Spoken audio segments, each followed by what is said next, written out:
Luka Doncic gets a head start on his return to Dallas by getting thrown out of Oklahoma City.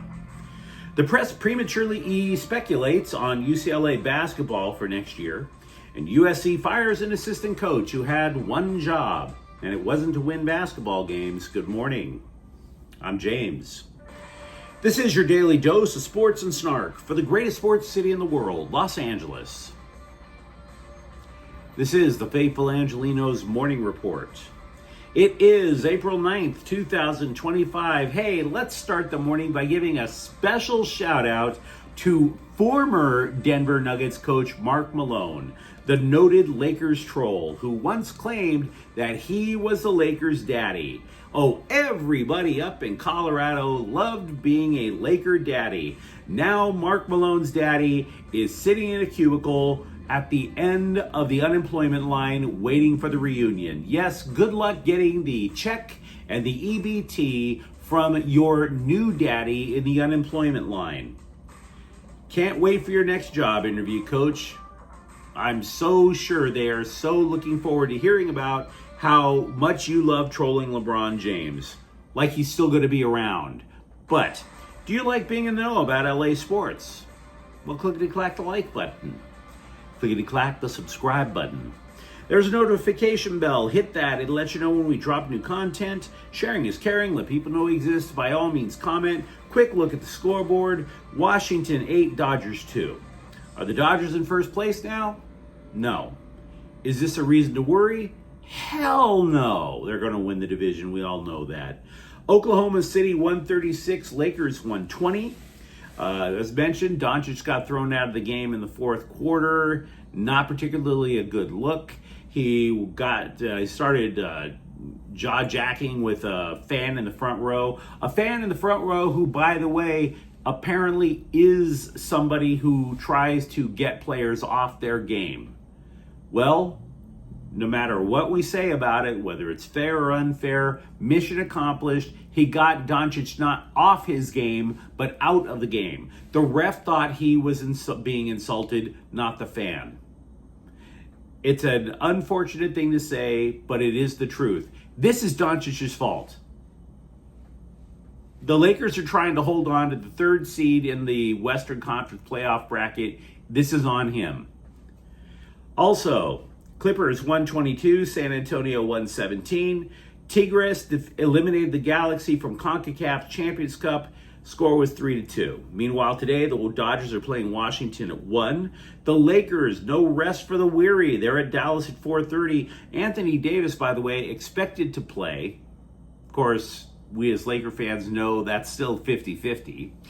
Houston is at the Clippers at 7:30, and LAFC is at Inter Miami at 5 o'clock in the CONCACAF Champions Cup quarterfinals. It's the second leg. Miami leads in the aggregate 1-0, and let's get to the news. Now, multiple scribes, they're using Luka Doncic's return to Dallas to revive all their kvetching about the trade in the first place. Oh, never should have happened. There were so many better deals, yada, yada, yada, whatever. And yes, other scribes have been desperately using this game when they're not talking about Luka Doncic. They're desperately trying to get Anthony Davis to emote, to weep, to join an embarrassing list of male athletes who aren't afraid to cry. Now, underneath all of the grumbling, underneath all the faux outrage, the crocodile tears, the tearing of the sackcloths, the wailing and the gnashing of teeth, there's a story that's not being talked about much, and it's the massive additional benefit to the Lakers. Austin Reaves has leveled up again. In the last month, the dude has shot more than 50% from the floor. And this is the latest step in a guy whose entire pro career can be defined by how much he levels up. Undrafted. He goes from undrafted to being a starter in just a couple of years. Now he's not just a guy who went from undrafted to starting to being the unquestioned third option on offense and maybe a future all-star. All those times where the Lakers were trying to get that third scoring option around before when it was Davis and LeBron James. Russell Westbrook couldn't cut it as the third option. Other players could not cut it as the third option. It was Austin Reaves all along. All of this in 4 years. It took 4 years. That's not a long time. He hasn't reached his physical prime. And by the way, because that means he hasn't reached his physical prime, he's in his youth, which means he can keep his energy level higher than LeBron James in back-to-back games. An anonymous Western Conference exec told ESPN that Reaves, quote, is the best undrafted player since Ben Wallace, and that guy's a Hall of Famer, unquote. Well, the other thing I would say that the two have in common, by the way, is neither of them know a good barber, but I digress. Look, we have talked in recent weeks about how J.J. Redick specifically draws up off-ball plays to benefit Austin Reaves because he trusts him. Instead of drawing something out on a whiteboard, though, I want to put it to you very simply. If an opponent double teams James, if an opponent double teams Luka Doncic, Reaves is going to feast. Night in, night out. And now back to the Scribes for something else that's going to really annoy them. If you are one of those crabby little wordsmiths who argues that the Mavs should have insisted on Reaves instead of Max Christie, my question to you is this. What makes you think Reaves would have leveled up in Dallas?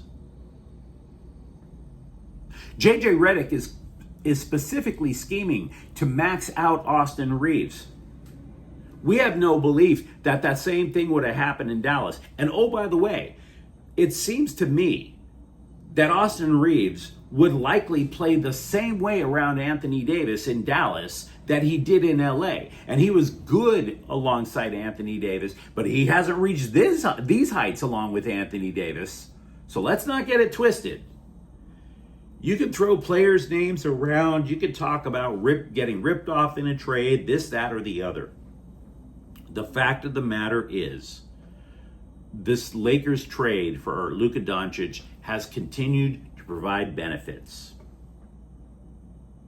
Except when Doncic, of course, gets to be a hothead. But that's another story. Multiple media outlets, they just can never be patient, right? They've always got to go for the cheap clickbait, and they have already listed their way too early top 25s for next college basketball season. And by the way too early can be translated into full of turd, okay? 2 of these non-polls list UCLA in the top 20. Where in the top 20? Look, does it really matter? Because the Bruins don't have a complete roster yet. Nobody has a complete roster yet. That transfer portal thing makes these way too early lists even more irrelevant than they already are. If the season opened today, the Bruins, by the way, would be super duper vulnerable on the boards.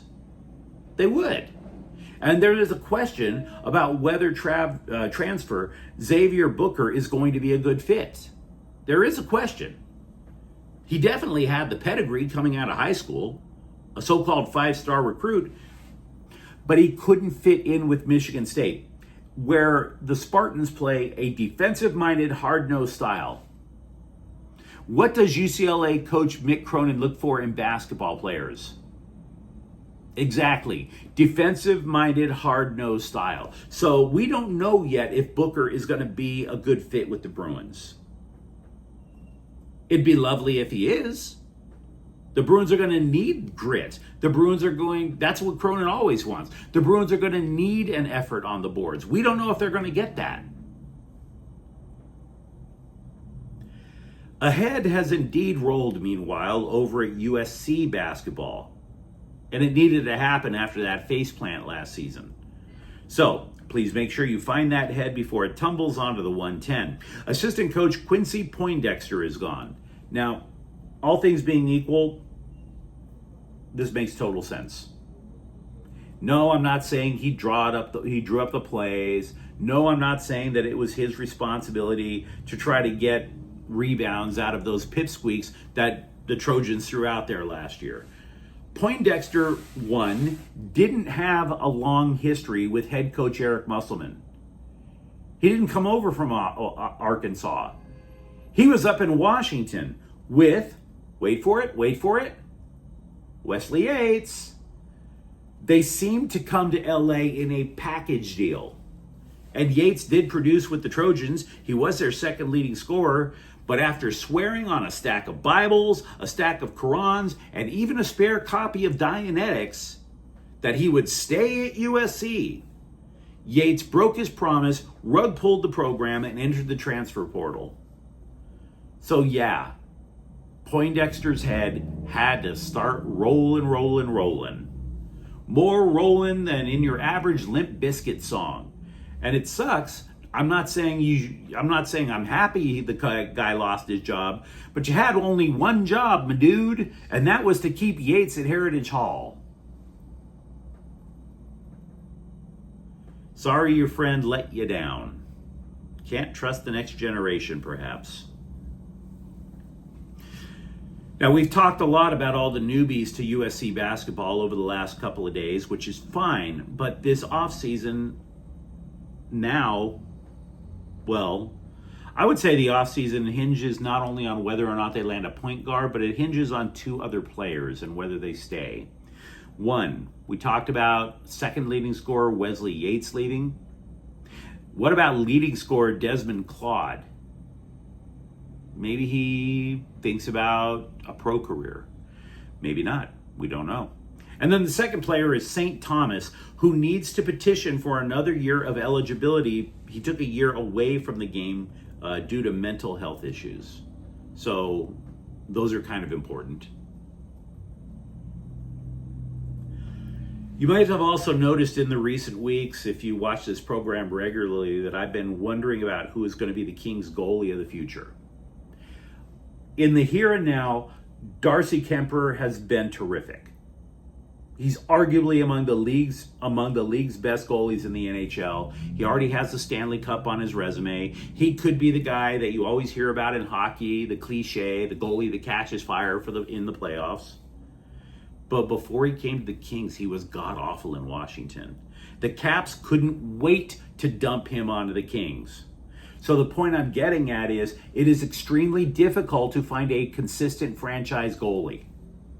It really is. Kuemper could flame out at any time. The only time that I could say that the Kings had a true, consistently elite franchise goalie was with Jonathan Quick. Now, maybe if you're an old head like me, you might go back to Rogie Vachon from the 1970s, but the Kings weren't exactly a threat to win the Stanley Cup in the 1970s either. So maybe Vachon wasn't as good as we all wanted to believe. In terms of quality goaltending throughout the entire history of that franchise, those two guys are it. And like I said, Kuemper could flame out at any time. Now, so as for the future, there's Carter George, just promoted to Ontario. We talked about him yesterday.